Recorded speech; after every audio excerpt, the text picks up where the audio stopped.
the same old people can't be doing the same old thing because things around us change and we have to answer it in different ways as well. Take social media, and you just have to get on board or get lost in the shuffle and still reach out to people. The need is always there. It's a matter of who, how, and what you're going to do about it. We're not going to have a weekly 7 a.m. breakfast meeting. We're going to go to the evenings now, and all clubs need to be just accept the growth, accept the change, and let it happen.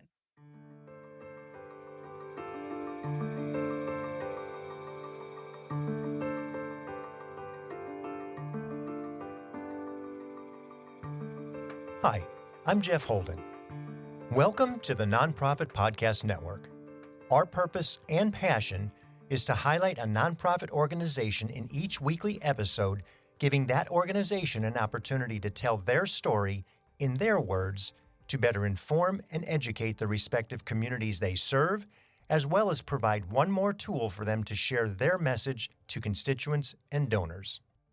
Our goal is to help build stronger communities through shared voices and to both encourage and support the growth of local nonprofit organizations through podcasting. Thanks to our founding partners for their foresight in helping us transform the way conversations start. CapTrust, fiduciary advice for endowments and foundations. Runyon Saltzman Incorporated, RSE, marketing, advertising, and public relations creating integrated communications committed to improving lives.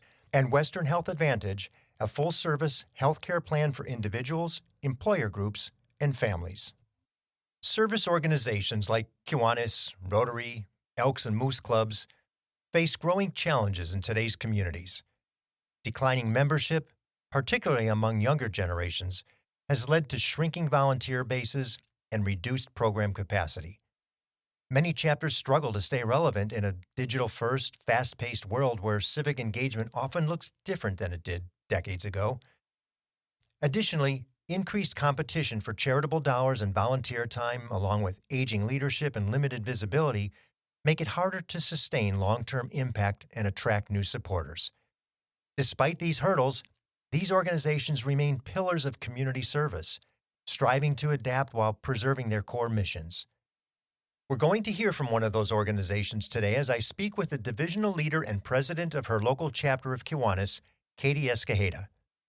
She's joined by one of her tenured board members, Louise Brown, and their chapter is bucking the trend that many service organizations are challenged with. How is a textbook example of listening and understanding. This is what we want to see for our communities and proof that it not only can, but actually is happening. Katie Escajeda, Louise Brown, welcome to the Nonprofit Podcast Network. Thank you. We're excited to hear about service organizations because you will be the first one that I've had in the studio over the course of the last year. Nice. So something a little bit different. Kiwanis Club, Rotary Club, Elks Club, many of the traditional service organizations are seeing challenges in membership and sustainability. And Katie, not only as the president of the Citrus Heights Group, but also division representative for Kiwanis, why do you think this may be? And I'm looking at somebody who is maybe in their 30s, which is unusual. I think there's a lot of different factors that go into it. A lot of people don't think they have the time for service clubs. I think a lot of people don't think they have the money for service clubs. And then I think a lot of people don't see the purpose behind service clubs, which I think they're all there. They're all very reasonable. Most clubs only meet now maybe once, twice a month. So, it's not a weekly commitment at 7 a.m. like they used to be. A lot of them have scholarships, if something's a little bit financially wise, but you want to give back your time. There's lots of people there to support. And then, purpose. Why should I join these clubs? Why? What am I getting out of it? Which, I got so much out of it. I still do every day. But I think those are kind of the main factors, as well as there's a lot of old traditions in place with all of these service clubs. And if we're not willing to change and to update these and get rid of some of those outdated traditions, it's hard to recruit younger people. And to your point, you said a past tense word in there, got. You have been involved in Kiwanis for a long time. 18 years I've been in this family, yes. So you started in, was it grammar school or high school? I was a freshman in high school at Mesa Verde High School in Citrus Heights, and I joined the Key Club to get community service hours, and then I just fell in love, and they've never let me leave. I don't want to leave, but... Nor will you ever leave at this point, right? No. Brought my husband into it, and no, we're committed. That's wonderful. And Louise, on the other side of things, from your perspective, you've been involved in service clubs for some time and are currently involved in two. So Seroptimists as well as Kiwanis. Right. I've been Seroptimist for almost or at least 30 years. We can't remember when it all began. And that's when my love of helping others without expecting anything in return and just having the reward of making a difference, however big or small. And then my husband was always a Kiwanin. And as the time goes by, each club, Kiwanis, Rotary, Seroptimist, you can name them all, we all have a different mission. And it was part of my goal, and with Katie's help as well, try and blend the two together, because a lot of us Seroptimist husbands were Citrus Heights Kiwanins. So we were supporting each other anyhow, coming to the events and what have you. So my husband made me a member, and now I'm on the board of directors, and I'm also director for Seroptimist of Citrus Heights. You dove right in. You didn't waste any time, right? Well, there's some great people. Well, there's some great people involved that I would not have otherwise met or gotten to know, and making the difference, especially in, what would the word be? I don't want to say needy, but in situations that are out there, but you don't know how to find them. And then that too is part of our struggle, is they don't know how to find us. So we're constantly trying to be out in the public and say, we're here for you. What can we do? Before we get into the service and the mission specific, there's something unique about the Citrus Heights Club because it's growing, which is really anomalous to what's happening with a lot of the service organizations. Why is that? Why do you think that's happening? I know my focus as the president for the past couple of years has really been trying to recruit businesses and corporates in joining us, because, it's also, you get to give back as a business. You get to put your name on things, and you get to give back to a club, and we get to know people, and we get to build those connections within our community. And honestly, speaking for a division level, I know a lot of people have grown. A lot of the local clubs have grown, and there's a club out in Lincoln, and they have I think they just recruited 10 more members and stuff like that. So I think we're seeing a change where people want to help. It's just finding those clubs to help out and that fit with them. So maybe we're seeing a cyclical trend, as everything is, to where it was in the wane and now it's starting to trend back upwards as people maybe see and recognize the needs of their community and where they can support and give back in some way, shape, or form. It's part of the transition. I think when you're a Kiwanin, as long as Katie's been, as long as I've been a Seroptimist, the same old people can't be doing the same old thing because things around us change, and we have to answer it in different ways as well. Take social media, and you just have to get on board or get lost in the shuffle and still reach out to people. The need is always there. It's a matter of who, how, and what you're going to do about it. I think adjusting your needs too. One thing that's been a prominent factor for 10 years may not be that prominent factor anymore. So as long as a club you're changing and you're growing and you're seeing the continuing needs of the community, then you're going to keep growing with them. And that's so true, because sometimes you gravitate toward the needs of the board versus the needs of the community. Right. And the board, depending on its tenure, could be stuck in something historical where it's already changed. And it's far past. And to your point, Louise, in terms of social media, many boards just aren't that savvy at this point because they're starting to age and they need that new blood to come in in a contemporary way.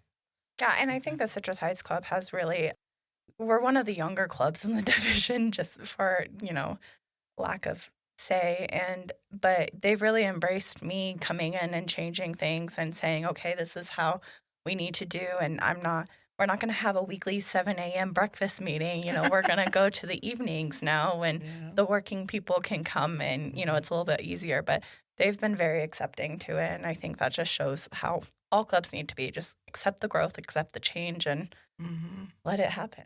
It takes a strong leader, and Katie, having her education, she's top-notch, period, and then she brings it to us and makes sure these things get done in a new, efficient way, and she takes a lot of teasing. Oh, I'm sure. Yeah, but she stands tall. She's strong. Let's get to the particular service mission of Kiwanis, because every club does have its focus and its specificity in terms of who it services. Tell us a little bit about Kiwanis. So Kiwanis the motto is serving the children of the world, one community and one child at a time. And I think each club kind of takes that on in their own way. So with us, we really focus on our SLPs, which are service leadership programs. And we have 3 right now, and they're all key clubs. So it's the high school version of Kiwanis. And we're teaching these young people how to be leaders from the beginning and how to give back to the community and things like that. So that's really my focus is, working with those youth people, but then also giving back to the community and doing whatever they need. I'm here to listen. I'm here to listen and do what we need and to support everybody. If it's another nonprofit, if it's another business, like how do I help you give back to my community that I grew up in? Right. And that's leading right to the next question of collaboration. Because you are a service organization, it's not necessarily your program per se. You're supporting programs in the community. Absolutely. So you're the go-between, almost from the donor, giver, into the community, the conduit, so to speak.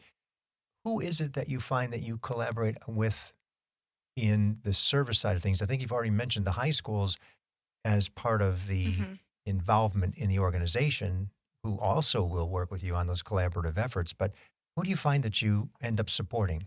I mean, we support everyone. We have a great community partnership with Sunrise Recreation and Parks where we've helped them throw events and given some money to do some events. They had a May the 5th event last year that we were at that we helped sponsor. We did pancakes for breakfast with Santa. We handed out hot cocoa at their tree lighting ceremony. So they're a great partnership, but I mean, we'll partner with whoever may need us. We've partnered with Citrus Heights Heart at their spaghetti feed and, serving dinners and collecting tickets and checking in to Habitat for Humanity of Greater Sacramento, where we're going to go get our hands dirty and we're going to go build some houses on Sayonara Center.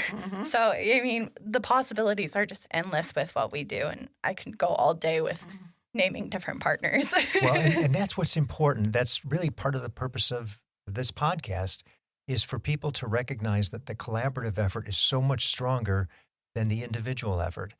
And when organizations support organizations, a lot more gets done. And I'm smiling when you said on Sayonara with Habitat for Humanity because we've got Leah Miller coming in. She'll record in July. The episode will probably come out sometime in September. And they mentioned as part of the big project that they're working on right here in Citrus Heights, which is where the studio happens to be as well. You are the Citrus Heights Kiwanis, although representing Division 44, the group of Greater Sacramento. And here they are talking about a program that's just down the street as well. Yeah. And I think that's the beautiful part of collaboration.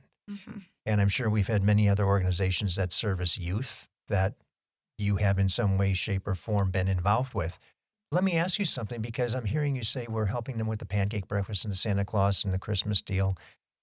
So you're not only helping with funding in cases, but you're actually volunteer. We got our hands dirty. Yeah, your bodies to help. Absolutely, man hours. Yeah, which is a big deal for some of these organizations. They need the support, from the community, from anywhere, because they don't have enough people themselves. Yeah, it's I think one of the things I love about Kiwanis is, we can help fundraise and we can help give money, and that's a great part of it, but we're also ready to go get in there and give our hours. And we've done the coat closet at the Sunrise Mall and, worked those hours. And just, again, there's so many things we've done. But I think it's unique because we're not just throwing the money, okay, here you go, now go figure it out. We're like, okay, how do we help too? Not here's what we can do sponsorship-wise, but how do we help? How do we get in there and be a part of the event and show the community, like, we're here. and like ask us to help. Yes. Yeah. Ask you, because I bet you there's organizations that could use you. You would be happy to participate. You just don't know. Absolutely. Absolutely. To the point we were talking about earlier. Absolutely. Yep. Well, hopefully this will inundate you with options to say, yes, we can. That would be great. And Oh, you'll yeah. have more to do. We're always looking for more to do, more to give back. We like working with other clubs as well. Within other Kiwanis clubs, we also help man a fireworks booth for another Kiwanis club, just to give them the man hours and help them raise their funds for their projects. Sure. We partner with the Kiwanis Club of Carmichael at their Coobs Nature Center every year. We do the Holiday at Coobs event, and we're part of that. So, I mean, I think Kiwanis is all about partnership, and we're not just like, okay, well, I'm just in my city and I'm just doing what's in my club. It's like, no, like, how do we expand this more? Right. And we're going to have the opportunity to talk about that in just a second, too.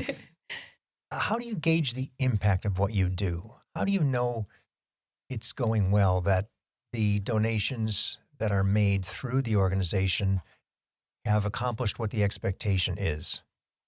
I think it's just seeing what it's going towards and stuff like that. Like, we have our big sponsorships, like Habitat for Humanity. We just donated $25,000 to them, and we're going to go build houses and stuff, which is a great feature. Shoot, that's a lot of money. A, it's a lot of money, and B, the man hours, the time value of those man hours is significant. Absolutely.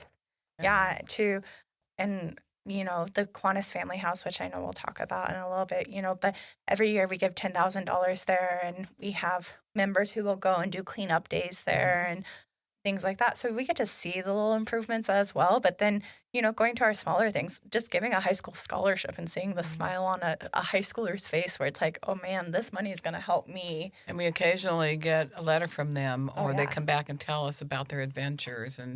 And sometimes some of our members, when the youngsters come and say, well, we have a trip and we're trying to raise funds for this educational trip, or some of them actually pull their wallets out right then and there and donate. And this one girl in particular, incredible. I won't name her, I don't have her permission, but she's come back and we're just so proud of her. We're going to make her another Katie maybe, but she's got all the tools to be a great leader in the community.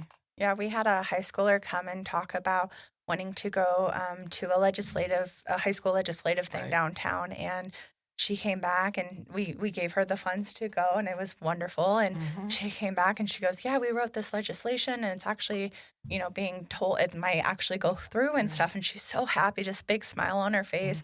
And then we got an update from her a few weeks ago that I haven't told anyone yet, but she's actually been... So this is breaking news. Breaking news. She's been promoted, not promoted, but she's been selected as the head of that conference. So she's going to be in charge of it next year. And it all came from us just talking to her, and she was a Bella Vista high school student, but like going, hey, like, we want to support you and what you want to do. And there you go. And now it's just like, that's impact. Yeah, that's impact. Absolutely. Yeah, those are the neat stories that I think people really enjoy hearing, to say, you saw the result. That dollar went here, it was received there, and it was returned this way. So it's a full 360 to where, in the case of the young lady that you're speaking about, maybe even comes back to Kiwanis. Oh, yeah. So, yeah, absolutely. I mean, that was my story. Sorry, did I step on your toes? Oh, no.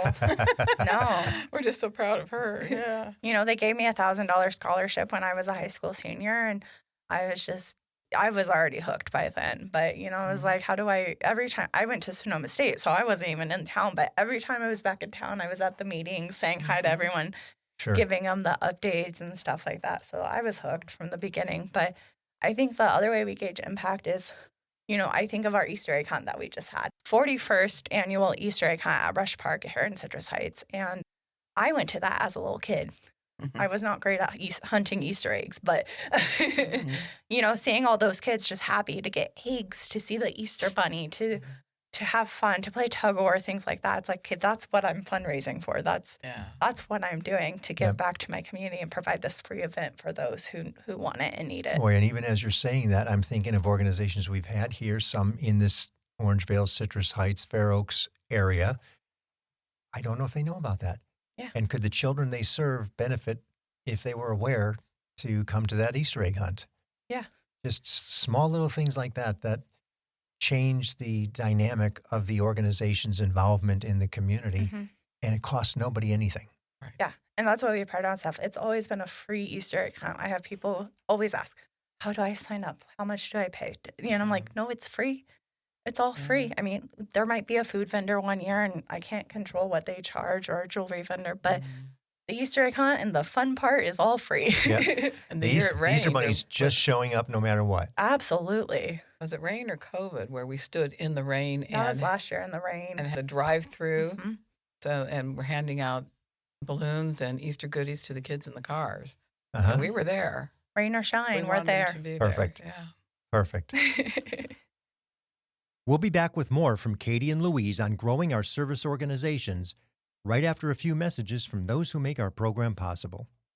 I'm thrilled to have Western Health Advantage partnering with us as they do so much to support so many nonprofit agencies in our community. As a truly local health plan, you'll find individual and family options, employer options, plans for CalPERS and Medicare Advantage. From medical services to pharmacy, health and wellness support, as well as behavioral health care, Western Health Advantage has a plan that fits what you need. As an employer, for profit or nonprofit business, individual or family, you can find more at westernhealth.com. Hello, this is Scott Thomas with CapTrust in our Sacramento office. I specialize in working with local nonprofits and associations. Annually, we survey private and public nonprofit organizations across the country to better understand challenges they see in today's environment. In our more recent survey, we heard concerns about proper board governance, mission-aligned investment, and how to implement alternative investments. If you would like a copy of the survey or to discuss your organization, look me up, Scott Thomas at captrust.com. If your organization is looking for non-volunteer positions at any level, consider using our platform for your recruitment.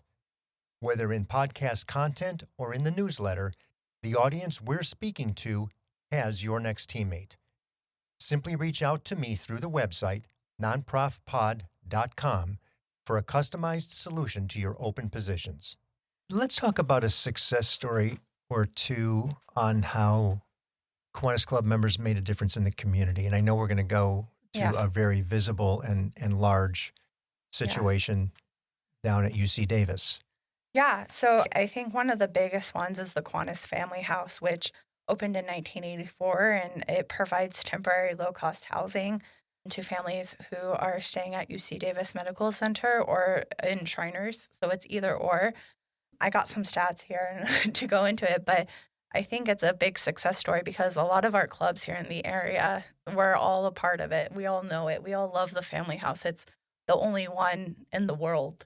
You know, so we're very lucky to have it and to be able to support it. And Citrus Heights specifically, we had a lot of our members were founding on that board who helped create that, which is something we hold near and dear, and why we give $10,000 every year to them, because we want them to keep succeeding and keep doing what they're doing.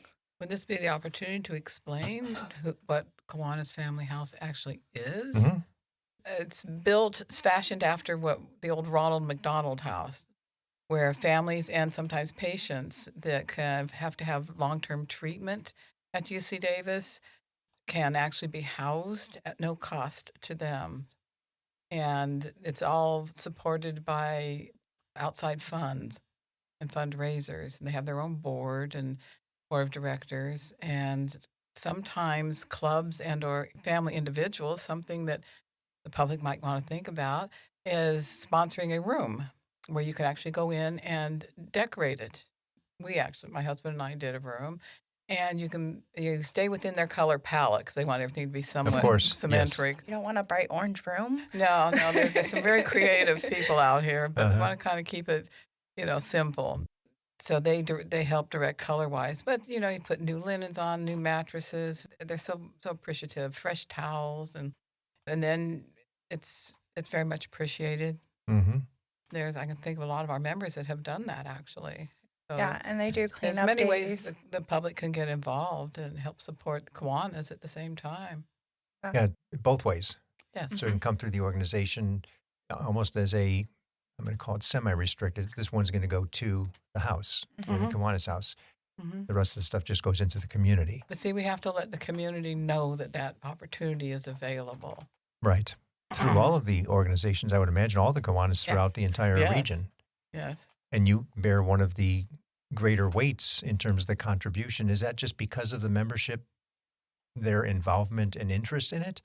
It's not a responsibility or an expectation, is it? No. Okay. I think it's a choice. Is that Yeah. what you're asking? Yes. Yeah. It's a choice. I think we hold it near and dear to us, and it's something that the 18 years I've been involved, we've always tried to give the most we can to them, and we're lucky enough to be one of the only diamond sponsor clubs. A lot of clubs, give back in other ways, but we're lucky enough to do that through our fundraising. But, we do that and more. We donate paper towels and toilet paper and things for their food closet, So just we can give back in so many different ways to the family house for those families who, Yes. need the help. Right. Let's talk about funding a little bit because we're heading down that path, Okay. just logically. How is the organization funded? So it's a lot of fundraising. We have two annual events every year, except one's getting canceled this year. But Oh, no. I know. Yeah. Golf courses. So every year we do an annual crab feed. That's our biggest fundraiser, where we have anywhere from 400 to 500 guests come and have a fun time, eat some good crab, auction, things like that. And then we have an annual golf tournament, which I think we're trying to find an alternative to that right now. But that's just a fun day to come out and golf and hang out with us and get to meet people. So those are our two biggest fundraisers. And then that sets our service budget for the year, which is then where we decide, okay, how do we want to get back to our community and how much can we get back to the community? And you're one of the larger Kiwanis in the region, correct? Mm-hmm. So what is a budget that you would work with? Oh, Like a number? it varies every year. Every year it varies. I know this year we were working off of, I think, $41,000. Okay. Somewhere Of around which that. 10 of that goes to the Kiwanis house? Yes. Okay. Yes. And then the other way we get money is through private donors. Sometimes we have generous members who are like, I have some sponsors. extra money, here you go. And then sometimes it's in those, not a will. How'd you call What? it last night when we were talking? Oh, in memoriam. Thank Okay. you. Yes. So in memoriam donations. Right. Yeah, absolutely. So, but that's how we get our money, and that's all we do, really. Sure. Yeah. I could give everything I could, but Well, and you have Everybody that. does. That's such a great value. The manpower, again, back to the time, as opposed to just the tithe. The time is so much. That's worth 5 times the dollar when you have somebody who comes out and actually works for that nonprofit or the benefit of that nonprofit. I think that's why some people get service clubs a little confused sometimes, because I think so many are like, okay, well, I have to give X amount of money every year to these things, and well, I'm like, just come give your service hours, come just work an event. I don't money's nice. Don't get me wrong. Right. It's how everyone can live and breathe, but I just want you to come have fun and come give back to your community. Right. And we see that with some organizations, and it always shocks me because they're funded differently and they're not reliant on fundraising per se. And we'll say, what's your greatest need? And they'll say, we just need people. And that's hard. Some people don't want to give their time. I'd rather give you some money as opposed to my time. My time's more valuable. I'll take both. Yeah, right? We said the same thing. We'll take it. Yeah, that's what we either or both. Yeah. Either or both, whatever you can do. And to be clear, this is an organization that's all volunteer. The service Yes. organizations, Kiwanis Club, whatever they may be, those are volunteer. There's not a staff. There's no expense to run. It's just operating and giving back. Correct. All the way all through. of us just giving time and to this club that we all believe in, but we're all volunteers. Exactly. On the national side, because there's a Kiwanis National, how does that interface with the affiliate groups? Yeah. So Kiwanis Center, I guess there's different levels to it. If you think about it, there's the California, Nevada, Hawaii side to it, and then there's the international side to it. But both are just here to help our clubs. A lot of them have different type of children's funds is what they call them. And that's a way where they give grant money out. You write a thing, you're saying, hey, I have this event, I want X amount of money, and then they're able to do that. They also provide leadership workshops. We have conferences. We're able to go, to, I think it's Las Vegas this year, and we get to go meet other Kiwanians and throughout all of California, Nevada, Hawaii, and get to know them and see what they're doing for the community and how do I bring that back. And lots of networking. Networking, yes. And then, of course, they give you a stipend to gamble on premise that you'll bring back 10x, right? I don't go to Vegas. That you'll win that 10 meg and bring it back much larger than you started with? Never admit to that, Katie. Yeah, right? No, but... Is there a stipend you have to provide to National from... So a little bit of our dues go to international and go to California, Nevada, Hawaii, obviously, to get those are organizations where they have paid staff because they're running a whole business, So it's a very small amount. Should have pulled the numbers. That's okay. But it's a very small amount, and the good news is most clubs will break it up. It's not like you owe it all at once and stuff, and it's per member, and that's how they keep funded and are able to keep our organizations going as well. And on the dues, is the dues the same for every region for Citrus Heights as it is for Folsom? So everyone different. Yeah, everyone's different. Everyone gets to determine their own dues and how they're paid. I know for a fact we have a Kiwanis Star Club, which is a single focus club that we have dedicated to sex trafficking awareness and resources. And they have it's a one-time payment in October when our Kiwanis year starts. I think it's $200 right now.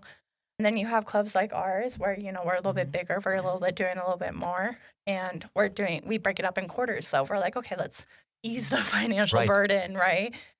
And it's $75 a quarter. And those are the only two I can really speak on. We're not talking large sums of money. No. We're talking, hundreds over the course of a year. Absolutely. So it's a minimal. It's a Starbucks a week, over the course of a year. Yeah. To say, okay, I don't need that this week. I want to belong to the organization. Yeah.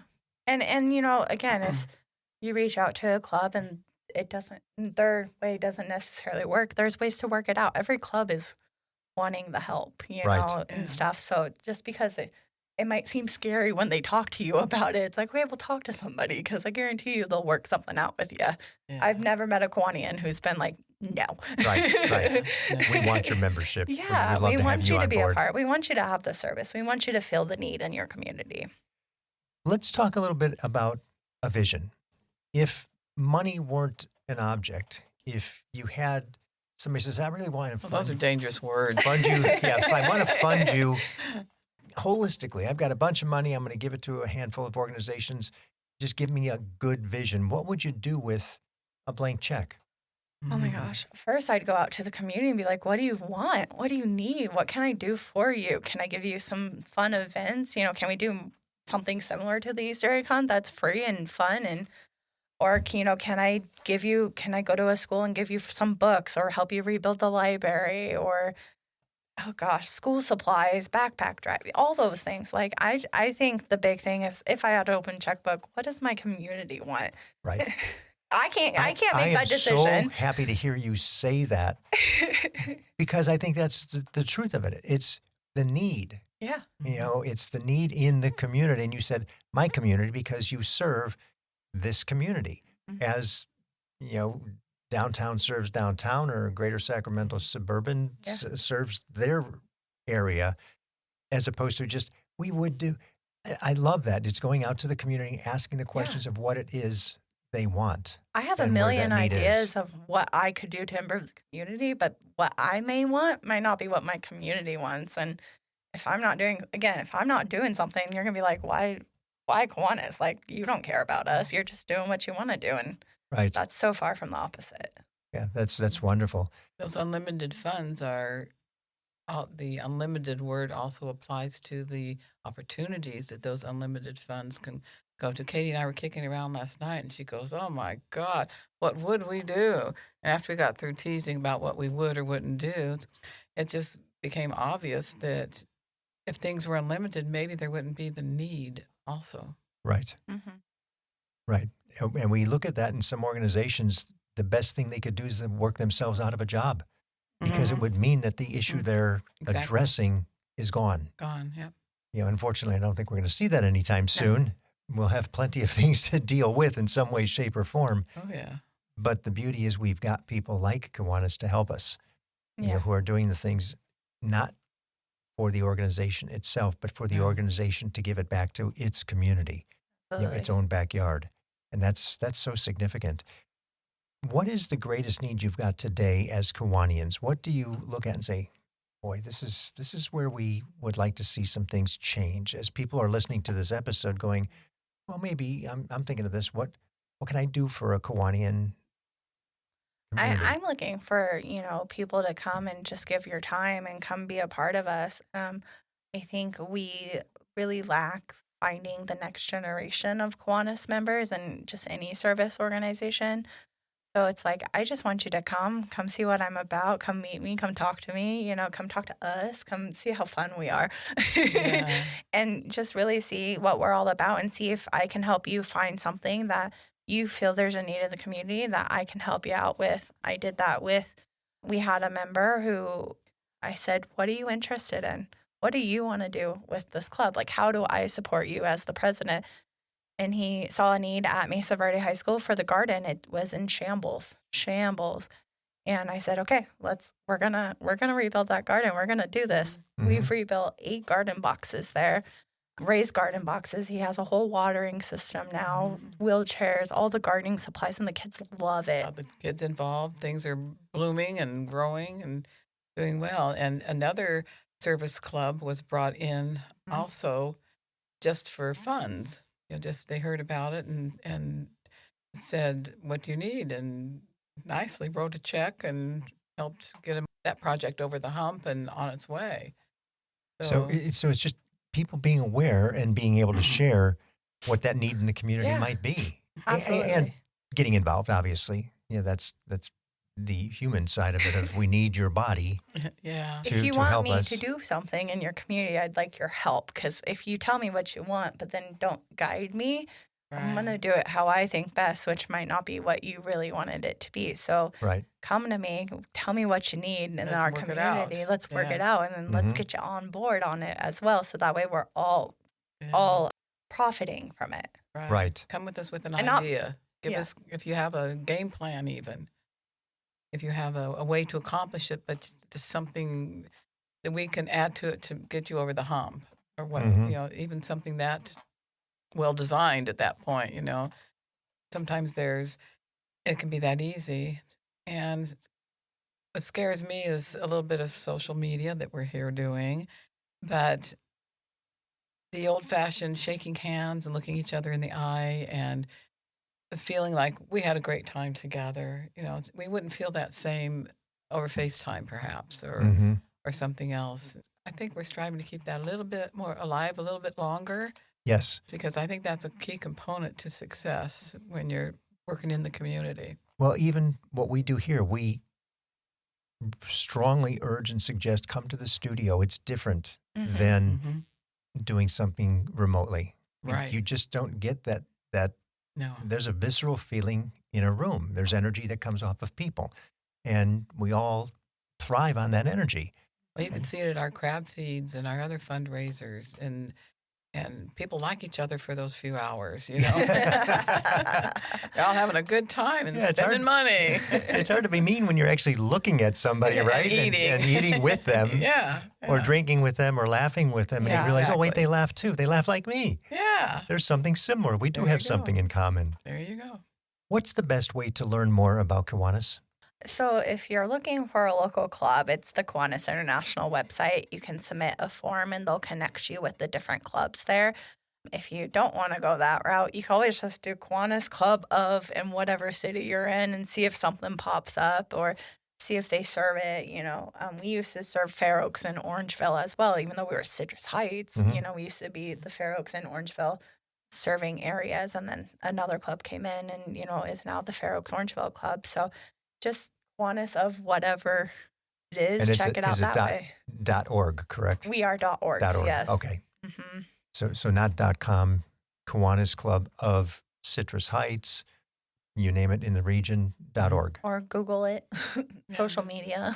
Right. It'll come up in some way, shape, or form. It should come up in some way, shape, or form. But the easiest way is just go to the international website and just say, hey, this is where I'm at, and they'll connect you and send your information over. And it's nice because they do have a big overview of what the organizations are about. But if you're in a community, it's nicer to see what your community group does, because you might have been involved. Your kids might have been involved through school. Somebody in your purview, in your circle of friends, might have been involved with one of those organizations. Oh my gosh, that's a great organization. Oh, look, they did something there. They did something with that group or this group or whatever it may be. Social need, community need, whatever it might be, school need, because I know you get involved with the schools as you've been sharing. Health need. Yeah. So you're in all these different places, which is different from the specific organizations that feed that particular niche. Yeah. You're supporting all of them. And again, that's the value, I think, of these service organizations that people maybe just don't recognize. Oh, yeah, I kind of know that name. Or it was, my dad was involved or my grandfather was involved. But it's equally as easy today to bring that back because we're seeing more and more young people get involved in the organizations. Katie, perfect case in point. Yeah, I think a lot of people, we joke in Kiwanis is the best kept secret, which we don't want it to be a secret anymore. No, we don't. Not at all. But, it's a lot. We hear it all the time at our Easter egg hunt the other weekend. It was, oh, I've heard of Key Club. My kid's in that. Oh, you guys support them? Like, yeah, we're the parent club. We're the ones who support them. We're the ones who, help them and stuff like that. So I think everyone's been touched by Kiwanis, even if you don't really know it. I mean, when I joined Key Club and I told my grandma about it, who raised me, and she's like, "Oh yeah, you went to their Easter egg hunts and stuff." And so it's all these full circles where it's like, "Oh yeah, that's what they're doing. That's who it is." And before we close, we want to say soon to be congratulations as a mother because you are expecting in September. Yes. And this is being recorded in April of 2025. So at some point when that happens, we will push that out through the newsletter and let everybody know that baby Lando is he has arrived, the new Kiwanian. He is. I joke with the club. He's going to be the honorary Kiwanian. He's coming to the meetings. Y'all ain't getting rid of me, though, but he'll be right there in the meetings. I'm sure he'll take all the attention. We'll be in the waiting room waiting for him to arrive. I say he's in the waiting room now. No, he's experiencing everything, right? That's good. That's a good one. Yeah, no, it's exciting. And it's one thing all of the Kiwanians, not just within my Citrus Heights club, but with the ones I've connected with, they're all very excited because I've known most of them for over 10 years now, probably. So it's fun to bring in the next generation of Kiwanis and have everyone see them and to give back in that way as well. Well, congratulations on what you're doing with the Citrus Heights group. That's amazing. Congratulations on the upcoming, birth of a child. And what you guys are doing is so significant. The value of what you do really can't be understated. And you bring something different. It's the camaraderie, it's the fun of giving back in one's own community where you get to see it every day. And the engagement of that work is a good feeling because you drive by it and you say, I was responsible for those gardens at the high school. I mean, look what's happening. The kids are either picking that fruit or cutting the flowers, whatever it happens to be that's growing at the time. So, from us to the Kiwanis service organizations around the community, you as the representative for group, and Louise for your board service over so many years on multiple service organizations. Thank you. Thank you both. Our pleasure. I had a fun time getting to brag about Kiwanis finally. Well, and we want you to. So yes. Thanks again, guys. Thanks for having us. Thank you.